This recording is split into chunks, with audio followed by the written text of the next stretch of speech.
Scooby Doo camp square movie की शुरुआत होती है कैंपिंग साइट से, जहां पर कुछ बच्चे और उनके सर, जिनका नाम था बर्ट, उन्होंने वहां पर अपने स्टूडेंट्स को वहां कैंप लिटिल मूस की कहानियां वहां पर सुना रहे थे।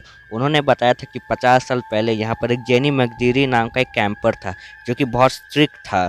और कुछ लोग इतने ज़्यादा परेशान हो गए कि उन्होंने एक बार हाइकिंग करते वक्त उनके बैग में एक सांप डाल दिया।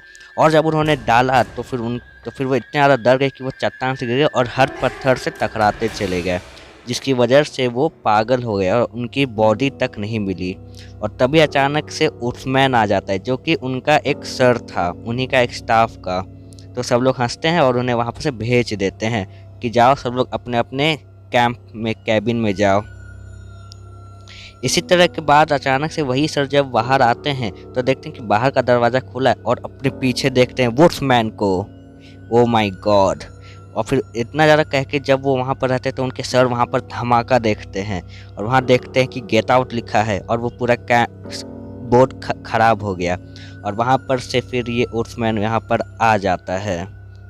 इसके बाद फिर स्टोरी चलती है स्कूबी डू और उनकी गैंग की तरफ, जहाँ पर वो लोग मॉल में गए थे और फ्रेड उन्हें अपने वहाँ पर साथ ले जाने के लिए वाला था।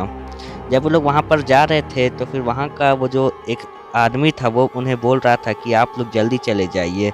और वहाँ से फिर जाते जाते लोग वहाँ अपनी मंजिल पर पहुँच गए, लेकिन वहाँ की हालत तो बहुत ज़्यादा ख़राब थी।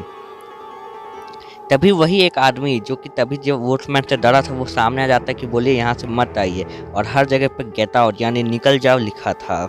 और फिर वहाँ पर जाके जब लोग बोट हाउस के पास वो दोनों जब बर्ट और जाते हैं उनके एक स्टाफ ऑफिशियल, तो फिर वहाँ पर उससे प्यार हो जाता है वेल्मा से। और इसी दौरान जब फ्रेड उदास हो जाता है कि अब कोई नहीं आएगा, तो फिर वहाँ से 3 बच्चे आ जाते हैं जिनके नाम थे ट्रूडी, ड्यूक और डीकन। और फिर फ्रेड खुश हो जाते हैं कि अब उनके पास कैंपर्स है, लेकिन तभी वहाँ से बस चली जाती है। उसी रात को वहाँ पर पूरा दिन गुजारने के बाद जब रात हो जाती है तो फिर स्कूबी तो वहाँ से लकड़ियाँ लाता है, क्योंकि वहाँ पर खाना पकाने की ज़रूरत थी। और तभी अपने साथ वहाँ पर वुड्समैन को देखता है, जिससे कि वो इतना ज़्यादा डर जाता है कि एक ही लकड़ी अपने साथ लाता है। और फिर जब खाना बैठते हैं तो वहाँ पर बाहर वुड्समैन था। अगला सीन सुबह का आता है, जिसमें कि सबको कैंपिंग करने जाना था, लेकिन वहाँ पर तो स्विमिंग करना था, लेकिन वहाँ पर फ्रेड बोला कि नहीं जा सकते, क्योंकि वहाँ पर कोई बच्चा था जो कि इतना ज़्यादा उदास था कि वो पानी में रह के ऐसे मछली बन गया। बाद में चल के फिर वहाँ पर एक लेडी आई, जिनका वहाँ पर बिग मूस लेक में ये लोग यहाँ स्विमिंग करने आया था। जब स्कूबी डू वहाँ अंडर वाटर पे जाता है तो फिर उसे वहाँ सामने एक बिल्डिंग दिखाई देता है, जो कि बहुत अजीब बात थी। और तभी अचानक से उस पर फिशमैन अटैक कर देता है, जो कि उसी बिग मूस का एक तो लेजेंडरी था, जो कि रिचर्ड खतरनाक, वो उन सब पर हमला करने लगता है। और फ्रेड और ल्यूक पकड़ते हैं और इसी तरह से भागते भागते जब वो एकदम डैम के एकदम किनारे आ जाते हैं, और तभी वो फिशमैन उन्हें वहाँ से धकेल देता है।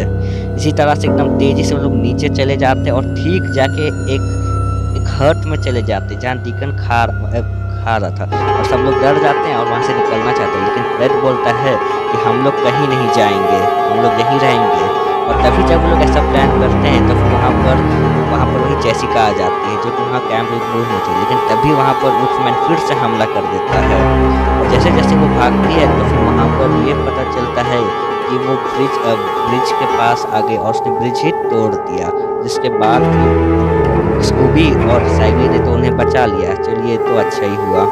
और फिर इसी तरह करते हुए जेसिका के वो लोग कैंपिंग में चले जाते हैं, जब उसे पता चलता है, उन्हें पता चलता है कि वहाँ पर उनके कुछ सोनार इक्विपमेंट गायब हैं। तो फिर जेसिका, ल्यूक, डेजी और जो सब है वहाँ पर उसे पकड़ने के लिए चले जाते हैं।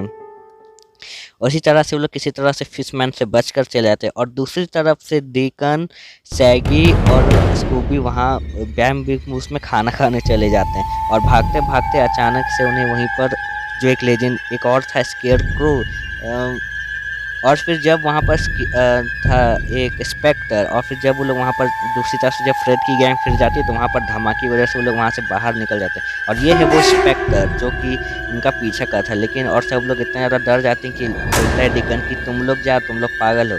इसलिए फिर वो लोग उन्हीं आदमी के जो मूवी में शुरुआत में दिखाया था, उन्होंने उससे कहा कि हमें कहानी बताई, और उन्होंने बताया कि यहाँ पर कई साल पहले पानी की वजह से बांध बन गया, और फिर उसकी वजह से वहाँ पर नीचे ये पानी पूरा बस गया उस शहर में। इसी वजह से फिर वही हुआ कि वो लोग वहाँ गए कुछ दूरी के बाद और वहाँ पर उन्होंने देखा कि ये समर सोल्स्टिस पर आएगा, लेकिन और जब भी वो लोग जल्दी से आए तो वहाँ देखे कि पूरा धमाका हो गया, पूरा एकदम तहस नहस हो गया था सब। इसके बाद फिर ये पता चलता कि स्कूबी डू एकदम पूरा कार चला था, क्योंकि इतना ज़्यादा डर ही गया था। इसके बाद जब पानी ख़त्म हुआ, क्योंकि जादू की तरह था, और फिर जब वहाँ पर सब लोग गए तो वहाँ पर देखे कि जेसिका वहाँ पहले से उनका पीछा करते हुए आ गई और वहाँ पर फिर से उल्फमैन ने हमला कर दिया। उसके बाद फिर वो उन्हें जेल ले जाता है, क्योंकि कुछ लोग अलग हो गए थे और वहाँ से फिर डीकन असल में बेबी फिश 40 था, जो कि उसी क्रिमिनल का दोस्त था। उसके बाद शैगी जोर से जेल कोर्ट में उनसे खुद ही नहीं बना था। इसके बाद फिर वही हुआ, खजाने की दिशा में आखिरकार उन्हें मिल गई। इसके बाद वहाँ फिशमैन भी आ गया और देखना आ गया है कि ये होता क्या है। इसी के बाद फिर जब स्कूबी डू जब उसको हरा देता है तो देखा जाता है कि असल में वो रेंजर कन्सन था। इसके बाद फिर सबको अपनी परेशानी समझ रही है। उधर से फिर डीकन यानी कि बेबी फिश 40 उधर से खजाना लेके भाग रहा था और सबको ये हिस्ट्री बताया जाता है कि रेंजर कन्सन ही वो फिशमैन का कॉस्ट्यूम पहनता था और सबको डराता था, और दोनों को गिरफ्तार करके पुलिस स्टेशन ले जाया जाता है, क्योंकि अब उनके पास ना कैंप था ना लेक ना कैंप, इसलिए उन्होंने कैंप लेते बिग मूस रख दिया। तो यहीं पर मूवी खत्म हो जाती है।